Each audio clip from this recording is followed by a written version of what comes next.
Happy Tuesday, everyone, and this is May the 27th, 2025, and it is Vincent Price's birthday, born in 1911.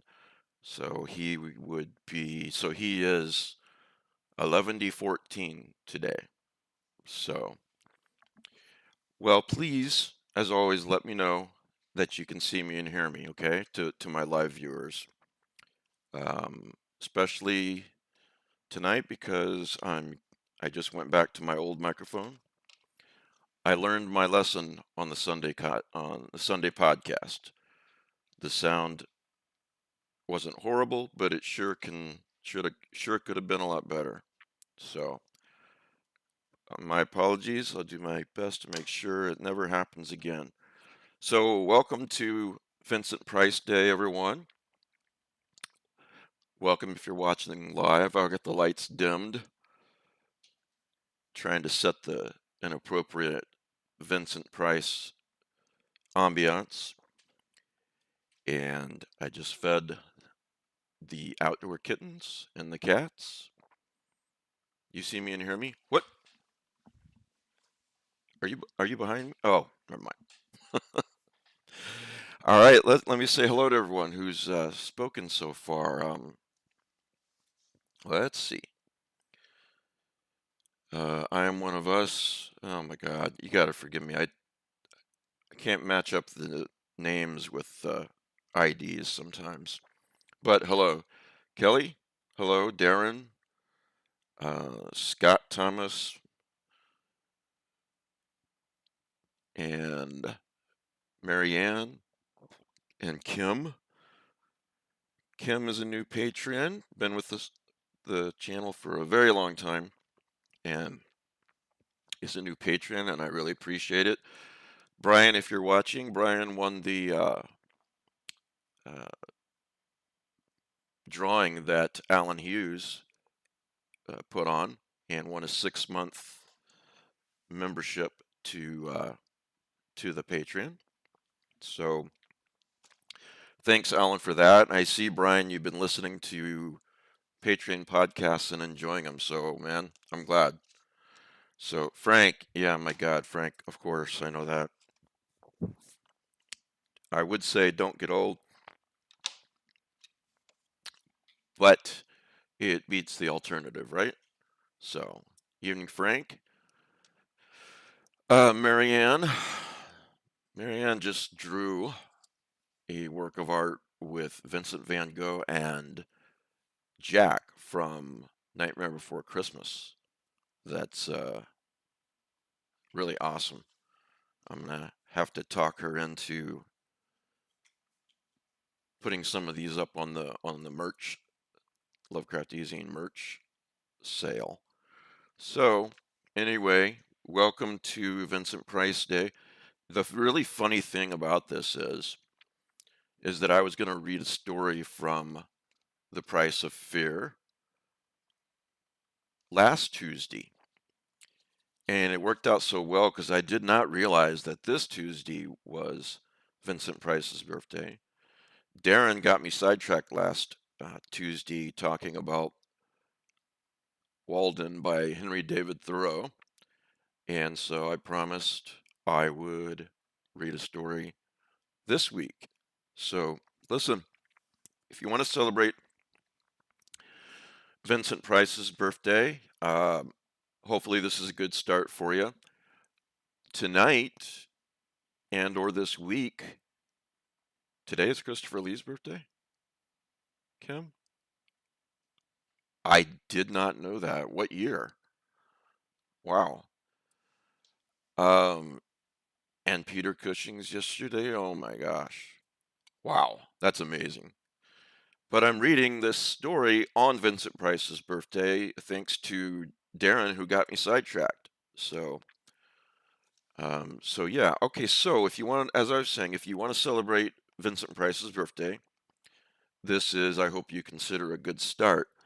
But this is from the Price of Fear uh, radio show that Vincent Price did. and he put this together from stories that they based the radio adaptations on. So here's my point. My point is another way that celebrate Vincent Price's birthday is to listen to The Price of Fear. And it always starts off with hello and welcome, or something like hello, or the announcer says, The Price of Fear, brought to you by Vincent Price. So, uh, the audio drama, the audio dramas are free to listen to. You don't have to go to the BBC, Kelly. They're on YouTube, probably on archive.org. If memory serves, they're from the 70s, and then I think they did some in the 90s as well. You have a lot to choose from. They're all free. But in some of the stories, Vincent Price plays a fictional version of himself. And I think all of these episodes are good, but the ones with him as a character, as a fictional version of himself, are great. Now I'm gonna read you a couple of those. Specialty of the House is a fan favorite. Meeting in Athens, I really like. Um, let's see here. Um, the Waxwork, which is the story I'm actually going to read tonight. The original story by, I forget, let's see here. Yes, A.M. Burridge. Right. So anyway, The Waxwork is one of the creepiest episodes. And I hope I do the original story justice tonight, but you really ought to you really have to listen to the radio adaptation, guys. It's just great. Um, yeah, just try YouTube, Kelly. All right, so the Waxwork, Fish is a really creepy one too. Some of these are supernatural, some of these are just creepy and scary. Um, Again, I think my favorite is the Waxwork. Another one favorite is Fish, though, and it's about Vincent Price going down to Australia, visiting some friends, and what happens from there. There is no spoilers, but there is an episode. There is a point in the episode, about 2/3 of the way through, maybe something like that, where Vincent Price realizes that he's being followed. And it's done so well. It's really creepy. And that's all I'll say. You might see the ending coming in Fish, but it's still worth the journey. Another good one. The ones that I'm naming are ones where he's plays a fictional version of himself. Okay. Lot 132 is another one. Um,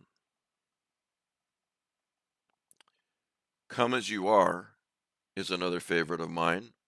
Horror film legend Vincent Price gets a chilling invitation to a special costume party.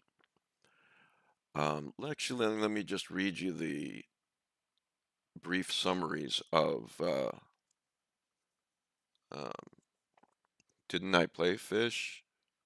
You lost me, Kelly. Sorry. Specialty of the House.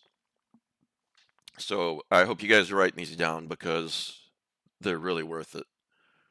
Specialty of the House, The Price of Fear. Prince of Terror, Vincent Price, recounts a culinary tale which leaves a bitter taste. Oh, Guy Fawkes Night, another one. Horror legend Vincent Price remembers a bonfire party when a bullying father disappeared. Meeting in Athens.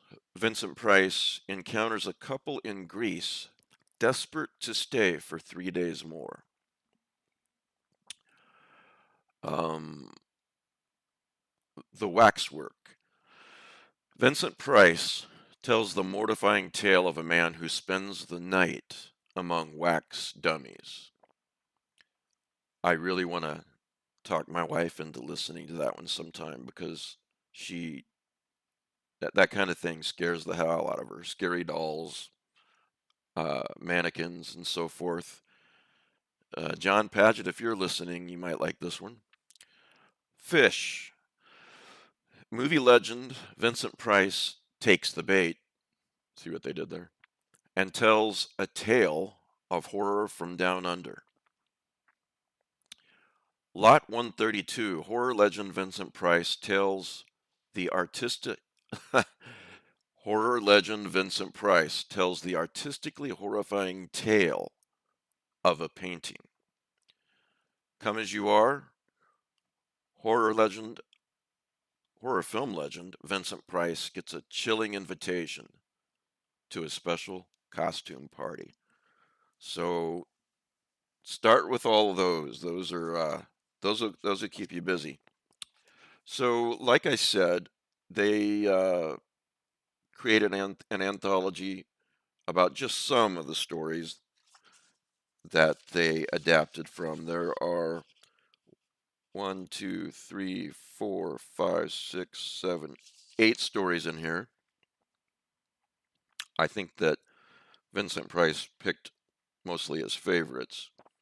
And there's an introduction by Vincent Price. So if you're a fan, and I assume you are, it's really worth reading, in which of all of the entertainment he did in his life, stage, film, TV, audio drama, radio, he says his favorite, surprisingly, is audio drama, which he calls radio plays or radio theater or just radio. The book came out in 1976.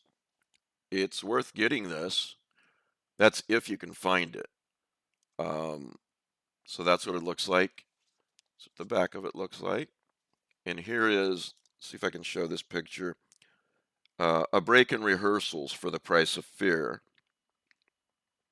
with some of the people in them, including Vincent Price. Let's see if I can,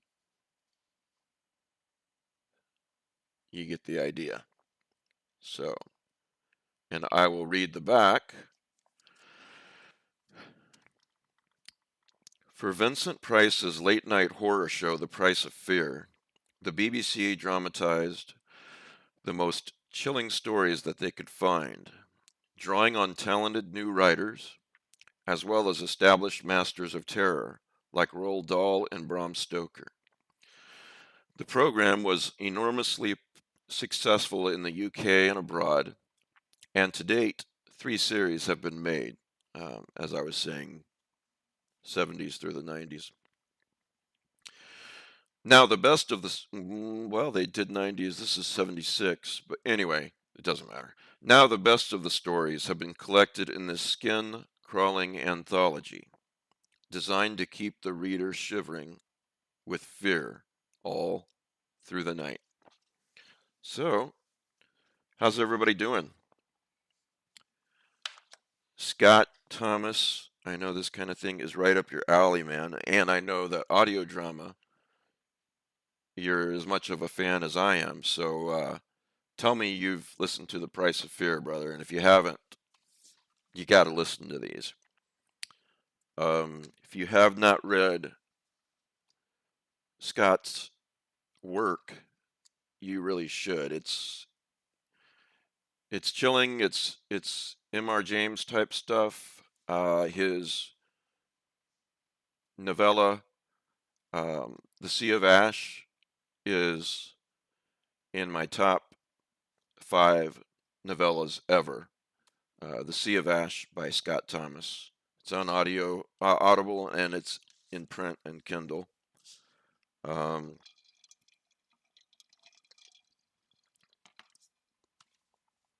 Another favorite novella of mine is John Langan's. Man, I published it too originally. John Langan in Autumn Cthulhu. If you haven't read Autumn Cthulhu, you should check that out too. I and the authors worked really hard on that, and who knows, there may be even an Autumn Cthulhu 2 at some point if I can get around to it. And let's see, what is the name of that? Anybody remember the name of that? Um, Kim says, my car was imperiled to drive. Just got it fixed this morning before my work shift started. Are you having to go back to working at work instead of at home, Kim?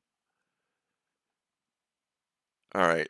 If John ever listens to this, he's gonna kill me, but I can't remember the name of it. But it's John Langan's story in the Autumn Cthulhu, edited by Mike Davis. And by the way, this anthology, Price of Fear, was edited by Richard Davis. No relation. Davis is kind of like Smith. So, a couple other things, and then I'm going to start the story. Mother of Stone. No, it's one word. God, why can't I remember that? That's going to drive me nuts. If you're watching for the first time because you like Vincent Price, real quick, we do this every Tuesday night at 10 p.m. Eastern Time. You can watch live as people are now, or you can watch it anytime later. It's fun to watch live and be on the side chat with others. Um, on Thursday nights, I do a podcast at the same time, 10 p.m. Eastern. And this all came from the original Sunday live podcast, which still goes on every Sunday at 6 p.m. Eastern Time. We have me and panelists and some great guests, tons of them. Um, People like Reggie Oliver last week, Ramsey Campbell, Livia Lou Allen, Ellen Datlow, one of the greatest, if not the greatest, anthologist editors working today. Um, so it's kind of evolved to some things going on almost every night. So to start with Sunday at 6. By the way, you don't have to remember this. You can scroll down in the show notes, and it's among the first batch of links. There's a link to the community events. So Sundays, nothing on Mondays, then Tuesdays right now. Wednesday nights starting tomorrow, guys, at I think we're doing it at 8. I have to put it back. I have to put it on YouTube. Logan and I are resuming our horror video game live plays, and we're going to resume that tomorrow night. And some Wednesdays it'll be me and him. Some Wednesdays it'll be Alan Hughes and me, and sometimes, well, that'll be the combination. Right now, Logan and I are playing a horror game called No One Lives Under the Lighthouse, and another couple of episodes, and we should be done with it. It works just like this. You can find it in the playlists. Just scroll down on this channel, and so you can watch them all in order. Uh, so again, then Friday nights at 9 p.m. Eastern. If you're a patron at the $10 level and up, we do a hangout with the patrons and the panelists, not recorded, not broadcast, just us hanging out and having some great conversations. So all of you who anchor, Jeff, thank you. The novella is called Anchor by John Langan. It was first published in my anthology Autumn Cthulhu, and he's got it also in one of his recent collections if you'd rather get that collection. Can't remember which one it is, but you can just, Google it or whatever. So that's Friday nights. And then Saturday nights, my friend and panelist Matt Carpenter does Lovecraft Ezine movie night, where we watch horror movies. Um, he's in charge of that. He took it over from me some years ago, and I appreciate it. He chooses movies. If you watch the movies, you can vote too on what to watch, and that's at usually starts around 9:30 um, on um, at 9:30 Eastern time on Saturday nights.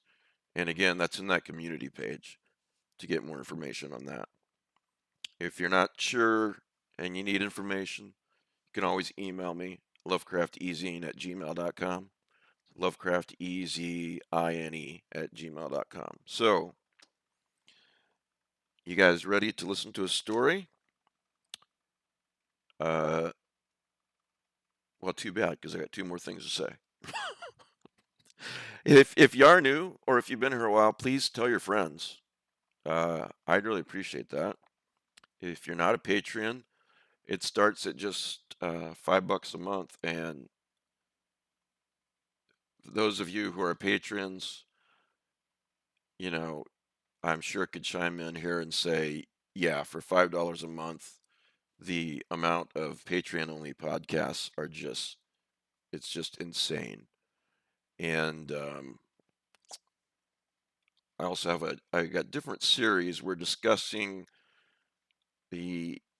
discussing H.P. Lovecraft stories right now, and I'm also going to be doing, uh, here's what's coming up in the Deep Background series, which is excuse me, my air conditioner's too loud, which is it's a series about writers, creators, and we discuss their work, but it's more about them as a person and how did they come to be the person and the writer or artist or creator that they are today. I've had Ramsey Campbell on. I've had uh, so many people on. I'm blanking, but coming up in the next month or so is Victor is going to do a deep background episode, Victor Lavelle, and also Paul Tremblay. And so, if that couple to whet your appetite there, Reggie Oliver. And I've got some more Bookhouse Cats videos coming up for you guys soon, maybe later tonight. These guys are so cute. If you don't know, we feed outdoor cats, and of course, we got indoor cats. But one of the outdoor cats, who I named Socks, had 5 babies several weeks ago, and I didn't even know she was pregnant. And she had them out. She had them all underneath one of our cars that isn't working, um, and had them out there. And then I think she realized, because I've always fed her, I think she realized that I would take care of her and her kittens, and she moved them all to right outside my office here, right outside the bookhouse. And they sleep under the bookhouse, and they come out and play all the time. I got some really good video of them today that you guys will love. Stuff like that. All you got to do is on this channel, Lovecraft Using Podcast YouTube channel, just scroll down to the well, what do I call it? I don't know. You'll find it, right? So, you guys ready for a story, or have I bored you too much?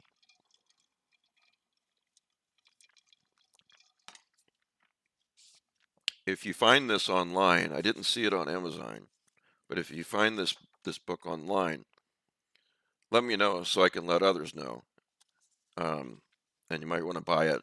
I don't know what the price is now, but I got lucky. I bought this 4 or 5 years ago Um, and I think I paid like $9. It's probably more expensive now. A little bit from his introduction to set the mood. Okay.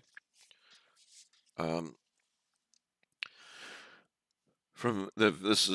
these are words from Vincent Price. All these stories deal with the countless elements of fright. Fear or fright is a very personal thing. A boo in the dark might frighten me, and it does, but it may just annoy you. In our collection, there are some real hair raisers. So says Vincent Price in his introduction to this anthology of horror stories featured in the hit BBC series The Price of Fear. Among the hair raisers are Stanley Ellen's Specialty of the House, arguably the greatest horror story written since Frankenstein. I don't agree, but it's damn good. Roald Dahl's William and Mary, Bram Stoker's The Squaw, and 5 more gripping tales of the unknown. Again, my favorites are the ones that I listed to you guys a few minutes ago. Speaking of the price of fear, the price of me telling you about these great audios is if you listen to them, then when you listen to them, you have to email me and let me know, or better yet, just um, comment below this particular video and tell everybody, not just me. To quote Vincent Price again, read these stories late at night, alone. Then listen to your heart. If you can't hear it, turn the lights off and try to go to sleep. All right, The Price of Fear. This is The Waxwork by A.M. Barrage.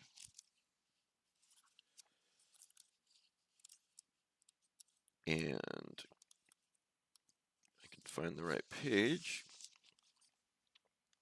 All right.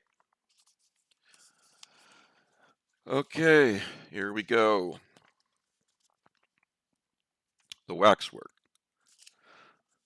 While the uniformed attendants of Mariner's Waxworks were ushering in the last stragglers through the great glass-paneled double doors, the manager sat in his office interviewing Raymond Hewson. The manager was a youngish man, stout, blond, and of medium height. He wore his clothes well and contrived to look extremely smart without appearing overdressed. Raymond Hewson looked neither. His clothes, which had been good when new, and which were still carefully brushed and pressed, were beginning to show signs of their owner's losing battle with the world. He was a small, spare, pale man with lank, errant brown hair, and although he spoke plausibly, and even forcibly, he had the defensive and somewhat furtive air of a man who was used to rebuffs. He looked what he was, a man gifted somewhat above the ordinary, who was a failure through his lack of self-assertion. The manager was speaking.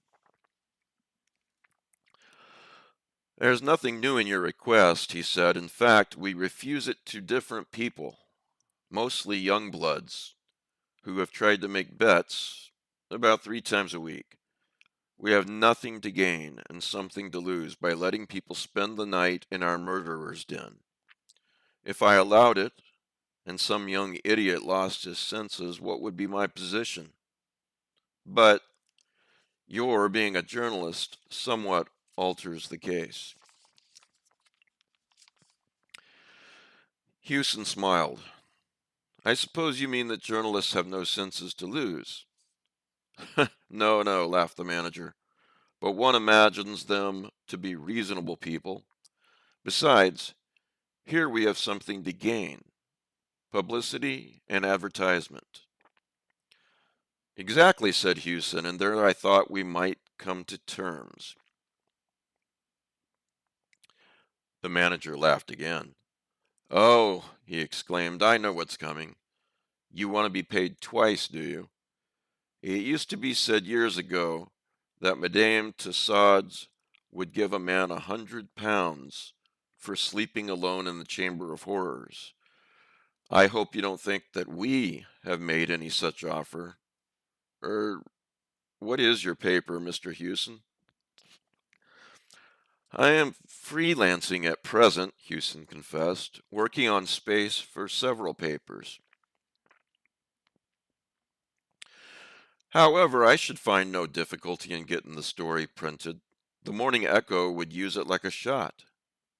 A night with Mariner's murderers. No live paper could turn it down. The manager rubbed his chin. Ah, and how do you propose to treat it? I shall make it gruesome, of course, gruesome with just a saving touch of humor. The other nodded and offered Hewson his cigarette case. Very well, Mr. Hewson, he said. Get your story printed in the Morning Echo, and there will be a £5 note waiting for you here when you care to come and call for it. But first of all, it's no small ordeal that you're proposing to undertake. I'd like to be quite sure about you, and I'd like you to be quite sure about yourself. I own I shouldn't care to take it on. I've seen these figures dressed and undressed. I know all about the process of their manufacture. I can walk about in company downstairs as unmoved as if I were walking among so many skittles, but I should hate having to sleep down there alone among them. Be sure to let me know that you can still see and hear me, guys. Just rechecking this mic tonight. Why? Asked Hewson. I don't know. There isn't any reason. I don't believe in ghosts. If I did, I should expect them to haunt the scene instead of a cellar which just happens to contain their waxwork effigies. It's just that I couldn't sit alone among them at night, with their seeming to stare at me the way that they do. After all, they represent the lowest and most appalling types of humanity, and, although I would not own it publicly, the people who come to see them are not generally charged with the very highest motives. The whole atmosphere of the place is unpleasant. And if you're susceptible to atmosphere, I warn you that you are in for a very uncomfortable night. Hewson had known that from the moment when the idea had first occurred to him. His soul sickened at the prospect, even while he smiled casually upon the manager. But he had a wife and family to keep, and for the past month he had been living on paragraphs eked out by his rapidly dwindling store of savings. Here was a chance not to be missed. The price of a special story in the Morning Echo, with a £5 note to add to it. It meant comparative wealth and luxury for a week, and freedom from the worst anxieties for a fortnight. Besides, if he wrote the story well, it might lead to an offer of regular employment.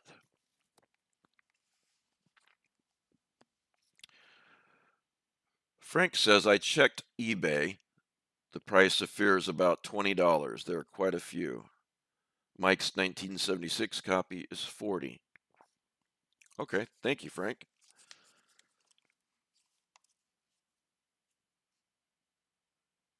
The way of transgressors and newspapermen is hard, he said.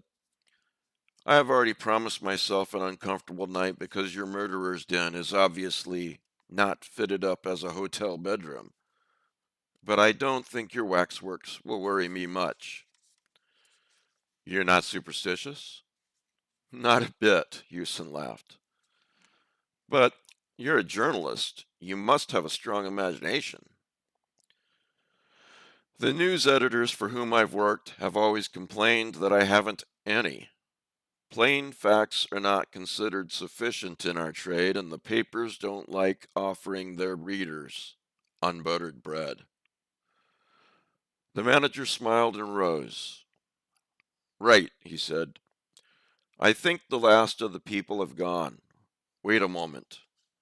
I'll give orders for the figures downstairs not to be draped, and let the night people know that you'll be here. Then I'll take you down and show you around. Excuse the another interruption, but of course, in this adaptation, which even though I'm reading you the story, you really should listen to, um, Vincent Price is in the story. So it's worth it just for that alone. And man, that guy's voice, that guy's narration is, I could listen to him read a grocery list. You know what I mean?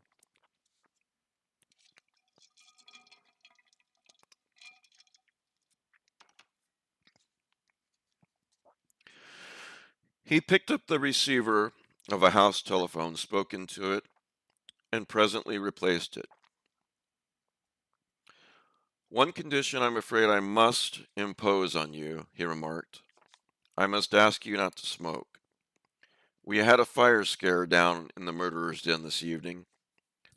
I don't know who gave the alarm, but whoever it was a false one. Fortunately, there were very few people down there at the time, or there might have been a panic. And now, if you're ready, we'll make a move. Hewson followed the manager through the half a dozen rooms where attendants were busy shrouding the kings and queens of England, the generals and prominent statesmen of this and other generations, all the mixed herd of humanity whose fame or notoriety had rendered them eligible for this kind of immortality.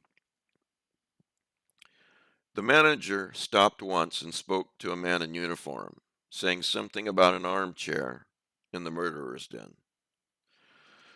It's the best we can do for you, I'm afraid, he said to Hewson. I hope you'll be able to get some sleep. He led the way through an open barrier and down ill-lit stone stairs, which conveyed a sinister impression of giving access to a dungeon. In a passage at the bottom were a few preliminary horrors, such as relics of the Inquisition, a rack taken from a medieval castle, branding irons, thumb screws, and other mementos of man's one-time cruelty to man. Beyond the passage was the murderer's den. It was a room of irregular shape with vaulted roof and dimly lit by electrical lights burning behind inverted bowls of frosted glass. It was, by design, an eerie and uncomfortable chamber, a chamber whose atmosphere invited its visitors to speak in whispers. There was something of the air of a chapel about it, but a chapel no longer, devoted to the practice of piety, and given over now for base and impious worship. The wax murderers stood on low pedestals with numbered tickets at their feet. Seeing them elsewhere and without knowing whom they represented, one would have thought them a dull-looking crew, chiefly remarkable for the shabbiness of their clothes and as evidence of the changes of fashion even among the unfashionable. Recent notorieties rubbed dusty shoulders with the old favorites. Thurtell, the murderer of Weir, stood as if frozen in the act of making a shop window gesture to young Bywaters. There was a Lefroy, the poor half-baked little snob, who killed for gain so that he might ape the gentleman. Within 5 yards of him sat Mrs. Thompson, that erotic romancist, hanged appropriate British middle-class matronhood. Charles Peace, the only member of that vile company who looked uncompromisingly and entirely evil, sneered across a gangway at Norman Thorne. Brown and Kennedy, the two most recent additions, stood between Mrs. Dyer and Patrick Mahan. The manager, walking around with Hewson, pointed out several of the more interesting of these unholy notables. That's Crippen. I expect you recognize him. Insignificant little beast who looks as if he couldn't tread on a worm. That's Armstrong. Looks like a decent, harmless country gentleman, doesn't he? There's old Vaquer. You can't miss him because of his beard, and of course this. Who's that? Hewson interrupted in a whisper, pointing. Oh, I was coming to him, said the manager in a light undertone. Come and have a good look at him. This is our star turn. He's the only one of the bunch that hasn't been hanged.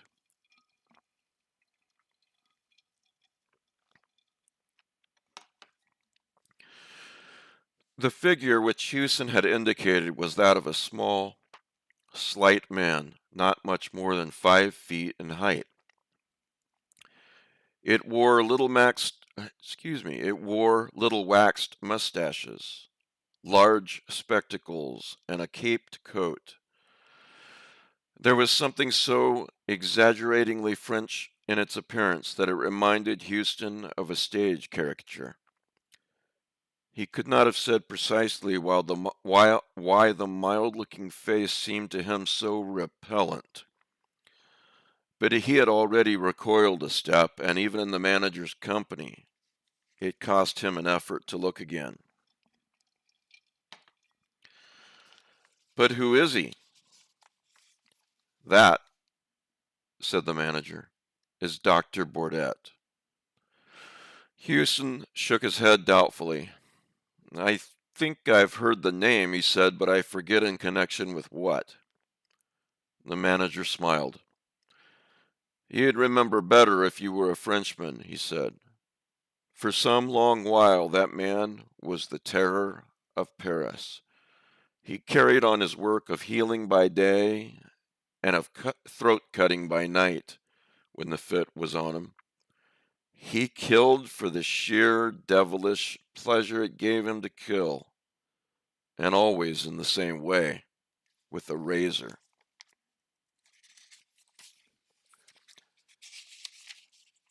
After his last crime, he left a clue behind him which set the police upon his track. One clue led to another, and before long they knew that they were on the track of the Parisian equivalent of our Jack the Ripper, and had enough evidence to send him to the madhouse or the guillotine on a dozen capital charges. But even then, our friend here was too clever for them. When he realized that the toils were closing about him, he mysteriously disappeared, and ever since, the police of every civilized country have been looking for him. There is no doubt that he managed to make away with himself, and by some means which has prevented his body coming to light. 1 or 2 crimes of a similar nature have taken place since his disappearance, but he is believed almost for certain to be dead, and the experts believe these recrudescences, I didn't say that right, to be the work of an imitator. It's queer, isn't it? How every notorious murderer has imitators? Hewson shuddered and fidgeted with his feet. I don't like him at all, he confessed. Ugh, what eyes he's got. Yes, this figure's a little masterpiece. You find that the eyes bite into you? Well, that's excellent realism then. For Bordet practiced mesmerism. and was supposed to mesmerize his victims before dispatching them. Indeed, had he not done so, it is impossible to see how small a man could have done his ghastly work. There was never any sign of a struggle. I I thought I saw him move, said Hewson, with a catch in his voice. The manager smiled. You'll have more than one optical illusion before the night's out, I expect. You shan't be locked in. You can come upstairs when you've had enough of it. There are watchmen on the premises, so you'll find company. Don't be alarmed if you hear them moving about. I'm sorry I can't give you any more light because all the lights are on. For obvious reasons, we keep this place as gloomy as possible. And now I think you had better return with me to the office and have a tot of whiskey before beginning your night's vigil. That is good advice. I think I will have a tot of Gatorade.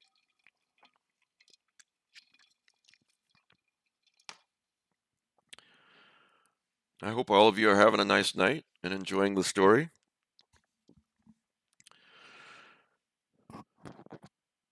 The member of the night staff who placed the armchair for Hewson was inclined to be facetious. Where will you have it, sir? He asked, grinning. Just here, as you can have a little talk with Crippen when you're tired of sitting still? Or there's old Mother Dyer over there making eyes, and looking as if she could do with a bit of company. Say where, sir? Hewson smiled. The man's chaff pleased him, if only because, for a moment at least, it lent the proceedings a much desired air of the commonplace. I'll place it myself, thanks, he said. I'll find out where the draughts come from first. You won't find any down here. Well, good night, sir. I'm upstairs if you want me. Don't let 'em sneak up behind you and touch your neck with their cold and clammy hands. And you look out for that old Mrs. Dyer, I believe. She's taken a fancy to you. Hewson laughed and wished the man good night. It was easier than he had expected. He wheeled the armchair, a heavy one upholstered in plush, a little way down the central gangway and deliberately turned it so that its back was toward the effigy of Dr. Bordet. Thank you, Frank. For some undefined reason, he liked Dr. Bordet a great deal less than his companions. Busying himself with arranging the chair, he was almost light-hearted, but when the attendant's footfalls had died away and a deep hush stole over the chamber, he realized that he had no slight ordeal before him. The dim, unwavering light fell on the rows of figures which were so uncannily like human beings that the silence and the stillness seemed unnatural and even ghastly. He missed the sound of breathing, the rustling of clothes, the 101 minute noises one hears when even the deepest silence has fallen upon a crowd. But the air was as stagnant as water at the bottom of a standing pond. There was not a breath in the chamber to stir a curtain or rustle a hanging drapery or start a shadow. His own shadow, moving in response to a shifted arm or leg, was all that could be coaxed into motion. All was still to the gaze and silent to the ear. It must be like this at the bottom of the sea, he thought, and wondered how to work the phrase into his story on the morrow.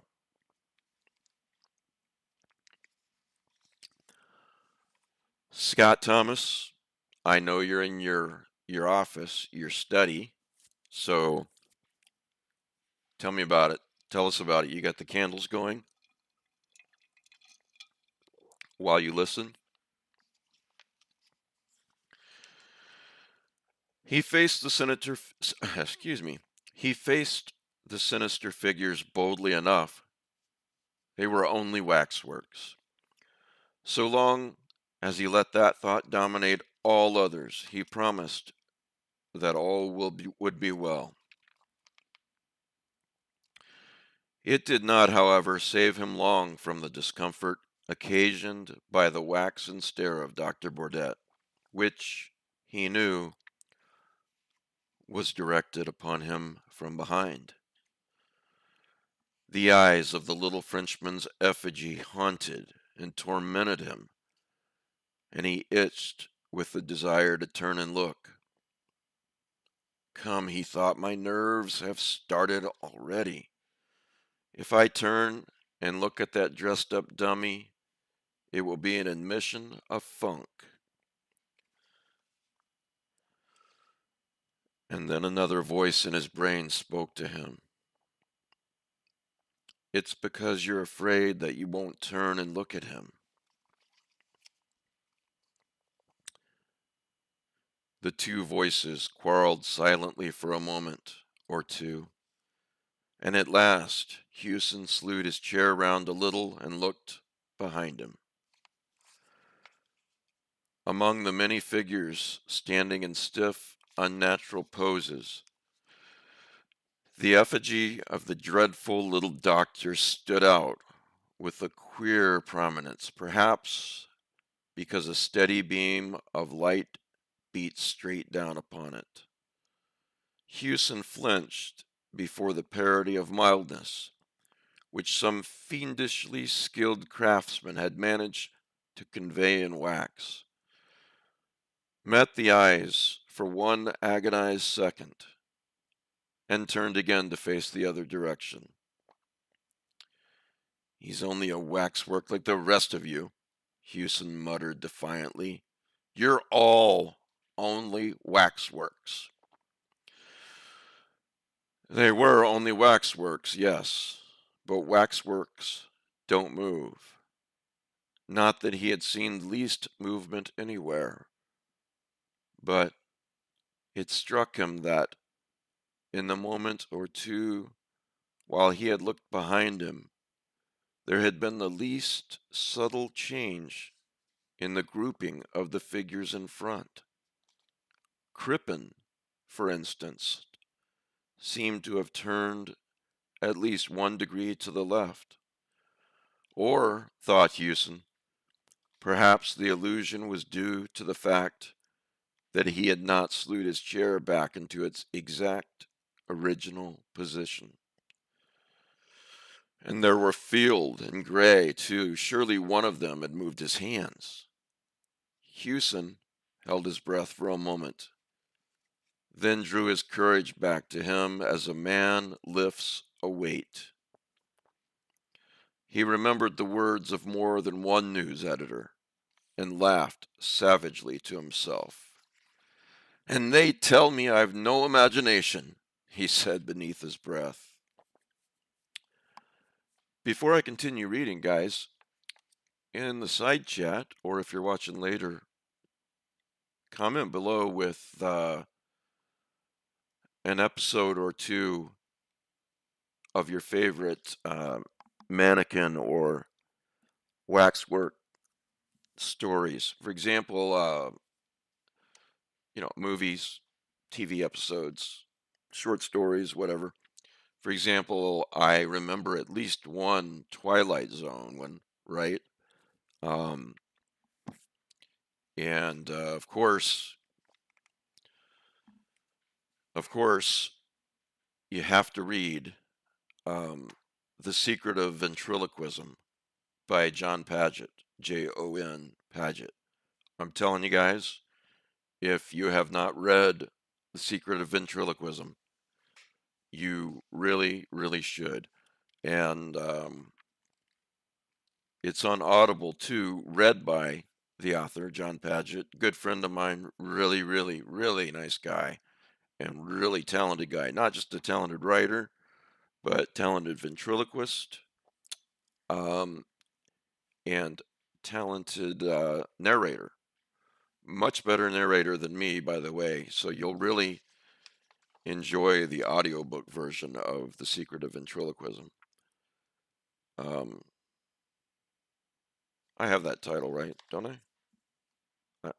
I'm sorry, you have to bear with my breaks in this show. Secret of Ventriloquism by John Paget. Yes. And I am going to put it in the side chat for you guys. So you have no excuse not to read it. And for you Kindle folks, it is only $5.99 on Kindle. So there you go.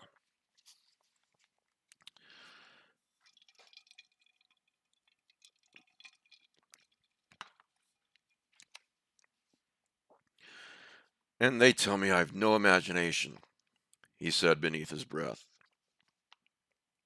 He took a notebook from his pocket and wrote quickly. Deathly silence, an unearthly stillness of figures, like being at the bottom of the sea. Hypnotic eyes of Dr. Bordet. Figures seemed to move when not being watched. He closed the book suddenly over his fingers and looked round quickly and awfully over his right shoulder. He had neither seen nor heard a movement, but it was as if some sixth sense had made him aware of one. He looked straight into the vapid countenance of Lefroy,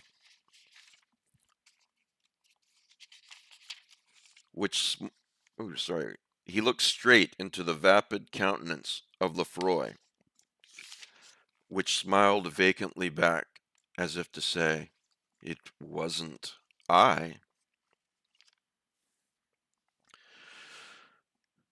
Alan, hello.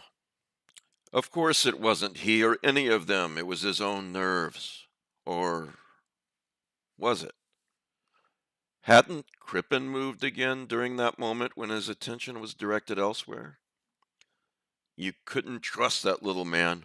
Once you took your eyes off him, he took advantage of it to shift his position. That was what they were all doing. If he only knew it, he told himself, and half rose out of his chair. This was not quite good enough. He was going. He wasn't going to spend the night with a lot of waxworks which moved when he wasn't looking. Hewson sat down again. This was very cowardly and very absurd. They were only waxworks, and they couldn't move. Let him hold that thought, and all would yet be well. Then why all that silent unrest about him? A subtle something in the air, which did not quite break the silence, and happened, whichever way he looked, just beyond the boundaries of his vision. He swung round quickly to encounter the mild but baleful stare of Dr. Burdett. Then, without warning, he jerked his head back to stare straight at Crippen. Ha! He'd nearly caught Crippen that time. You'd better be careful, Crippen, all the rest of you. If I do see one of you move, I'll smash you to pieces. Do you hear? He ought to go, he told himself. Already he had experienced enough to write his story. Or 10 stories, for the matter of that. Well, then, why not go? The morning echo would be none the wiser as to how long he had stayed, nor would it care, so long as his story was a good one. Yes, but that night watchman upstairs would chaff him, and the manager, one never knew. Perhaps the manager would quibble over that £5 note, which he needed so badly. He wondered if Rose were asleep or if she were lying awake and thinking of him. She'd laugh when he told her that he had imagined this was a little too much. It was bad enough that the waxwork effigies of murderers should move when they weren't being watched, but it was intolerable that they should breathe. Somebody was breathing. Or was it his own breath, which sounded to him as if it came from a distance? He sat rigid, listening and straining until he exhaled with a long sigh. His own breath, after all. Or, if not, something had divined that he was listening and had ceased breathing simultaneously. Hewson jerked his head swiftly around and looked all about him out of haggard and hunted eyes. Everywhere his gaze encountered the vacant waxen faces, and everywhere he felt that just by some least fraction of a second had he missed seeing a movement of hand or foot, a silent opening or compression of lips, a flicker of eyelids, a look of human intelligence now smoothed out. They were like naughty little children in a class, whispering, fidgeting, and laughing behind their teacher's back, but blandly innocent when his gaze was turned upon them. Thank you for all the suggestions in the side chat. I had forgotten some of these,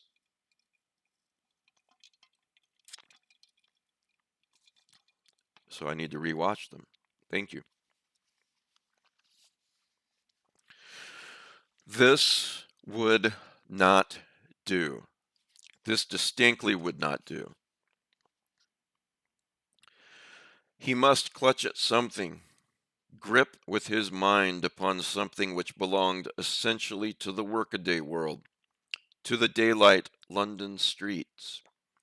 He was Raymond Hewson, an unsuccessful journalist, a living and breathing man, and these figures grouped around him were only dummies, so they could neither move nor whisper.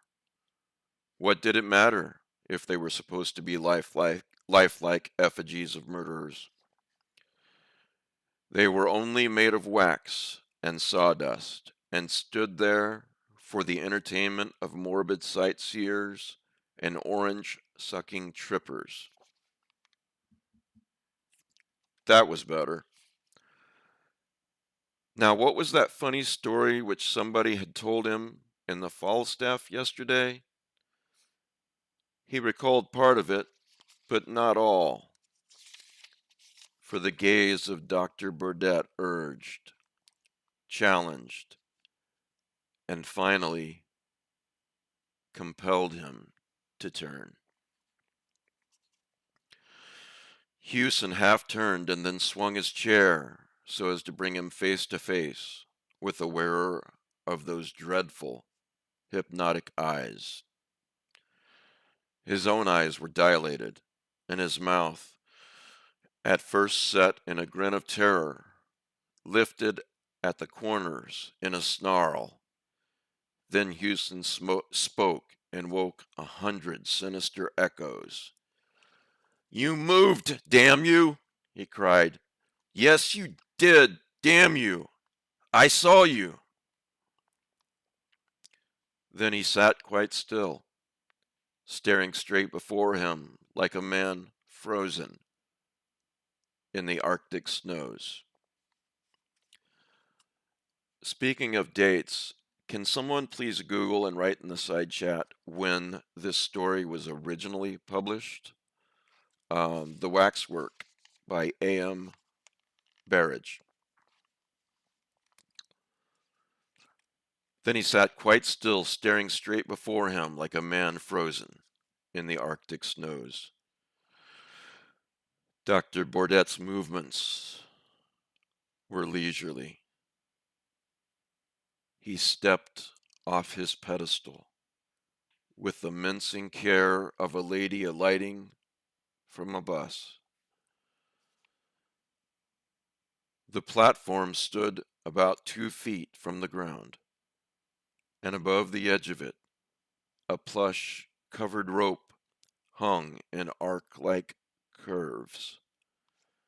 Dr. Bourdette lifted up the rope until it formed an arch for him to pass under, stepped off the platform, and sat down on the edge, facing Hewson. Then he nodded and smiled and said, "Good evening." "I need hardly tell you," he continued in perfect English, in which was traceable only the least foreign accent, "that not until I overheard the conversation between you and the worthy manager of this establishment did I suspect that I should have the pleasure of a companion here for the night. You cannot move or speak without my bidding, but you can hear me perfectly well. Something tells me that you are, shall I say, nervous? My dear sir, have no illusions. I am not one of these contemptible effigies miraculously come to life. I am Dr. Bourdette himself." He paused, coughed, and shifted his legs. "Pardon me," he resumed, "but I am a little stiff, and let me explain. Circumstances with which I need not fatigue you have made it desirable that I should live in England. I was close to this building this evening when I saw a policeman regarding me a thought too curiously. I guessed that he intended to follow and perhaps ask me embarrassing questions. So I mingled with the crowd and came in here. An extra coin bought my admission to the chamber in which we now meet, and an inspiration showed me a certain means of escape."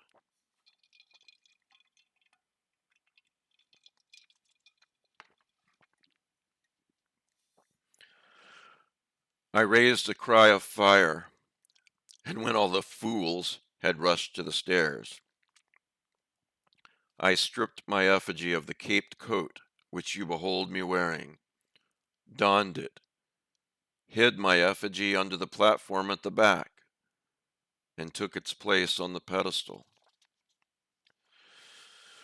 I own that I have since spent a very fatiguing evening, but fortunately I was not always being watched, and had opportunities to draw an occasional deep breath and ease the rigidity of my pose.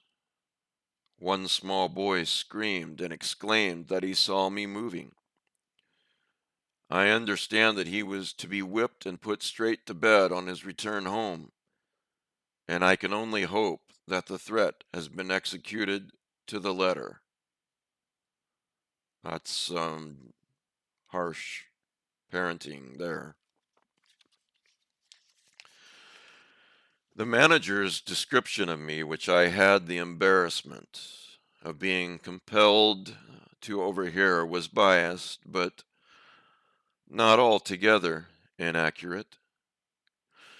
Clearly, I am not dead, although it is as well that the world thinks otherwise.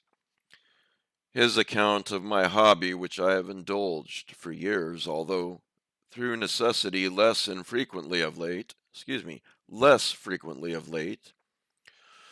was in the main true, though not intelligently expressed. The world is divided between collectors and non-collectors. With the non-collectors, we are not concerned. The collectors collect anything according to their individual tastes, from money to cigarette cards, from moths to matchboxes. I collect throats. He paused again and regarded Hewson's throat with interest mingled with disfavor. I'm obliged to the chance which brought us together tonight, he continued, and perhaps it would seem ungrateful to complain. From motives of personal safety, my activities have been somewhat curtailed of late years, and I am glad of this opportunity of gratifying my somewhat unusual whim. But you have a skinny neck, sir, if you will overlook a personal remark. I should never have selected you from choice. I like men with thick necks, thick red necks. He fumbled in an inside pocket and took out something which he tested against a wet forefinger, and then proceeded to pass gently to and fro across the palm of his left hand.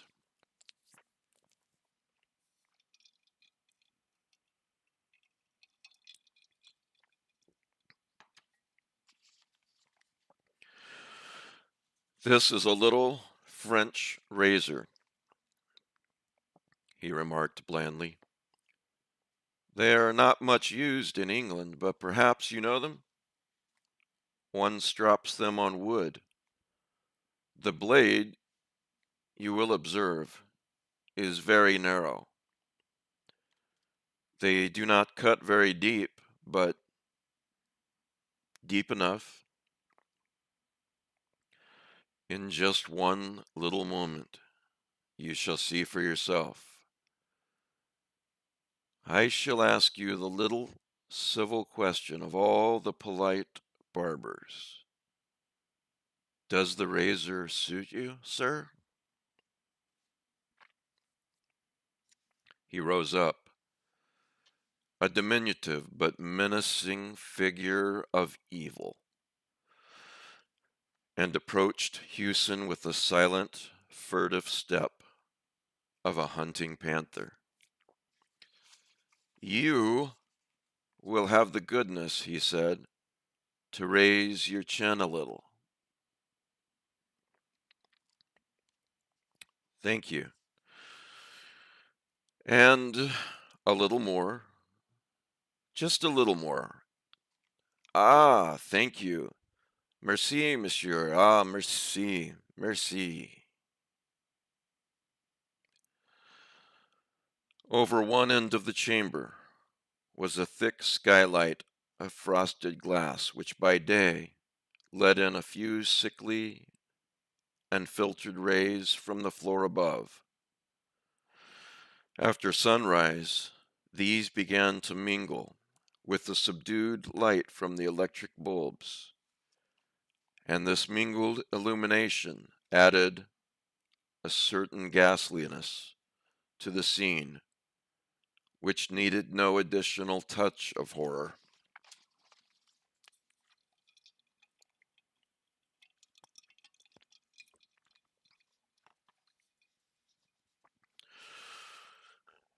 The waxwork figures stood apathetically in their places, waiting to be admired or excreted by the crowds who would presently wander fearfully among them. In their midst, in the center gangway, Hewson sat still, leaning far back in his armchair. His chin was up tilted, as if he were waiting to receive attention from a barber, and although there was not a scratch upon his throat, nor anywhere upon his body, he was cold and dead. His previous employers were wrong in having him credited with no imagination. Dr. Bordet, on his pedestal, watched the dead man unemotionally. He did not move, nor was he capable of motion. But then, after all, he was only a waxwork. The end, especially for Hewson. So did that end like you thought it would? I will confess that the very first time I read it, many moons ago, uh, it did. I thought Dr. Bordet was really there and faking. So it's a really great story, and it's almost 100 years old. Thanks for looking up the year, Alan. And if you want to hear an even better version, well, not even better, I'm not sure how good mine was, but I hope you enjoyed it. A better version, we'll say a definitely better version, please listen to the waxwork on The Price of Fear. Not only does Vincent Price narrate it, but he is um, a character in a fictional version of himself in the story. And Darren says he's going to watch House of Wax tonight. So anyway, guys and gals and goals, I hope you enjoyed the story. I will see you Thursday, same bat time, same bat channel at 10 p.m. Eastern for a podcast episode. I will see you. You won't see us, but you'll hear us tomorrow night. Logan and I will be playing part 2 of No One Lives Under the Lighthouse, or rather, Logan will be playing it, and I will be heckling him. So there's that. I'm starving. I'm gonna go fix some beans and rice for my son. My wife is out of town with family, and it's much deserved. So I think Alan Hughes is about to go on vacation. So have a great time, Alan. Maybe you can pop in from the UK and everywhere. Thanks, everyone. And if you're new, I hope you come back again and again and again. And please remember, the only reason I can do this is because of the Patreon. So uh, thanks, everyone. Have a great night. Thanks for spending part of your night with me. Good night.